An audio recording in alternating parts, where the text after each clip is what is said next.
হ্যাঁ বলো। একটা ম্যাজিক দেখবে? হ্যাঁ। এটা কি? বেলুন। কি হলো? যা উড়ে গেল। আমি তোমার জীবন থেকে ঠিক এভাবে নিয়ে যাবো, তুমি যদি আমার উপরে কোনটা টর্চার করা বন্ধ না করো। বলছিলাম বাবা, তুমি আমাকে ম্যাজিকটা আরেকবার করে দেখাবে? আমি না বুঝতে পারলাম না। তোমাদের এক সমস্যা, একবার কোনো জিনিস বোঝো না, তোমাকে সব জিনিস 10 বার করে বোঝাতে হয়। এটা কি? ওরা কি হলো? ওরা খুব তো বলছিলে উড়বে। ওরা উড়ে দেখাও দেখি।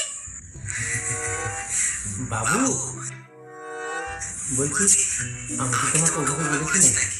আমি তো তোমাকে ইয়ার্কি করছি। হা হা হা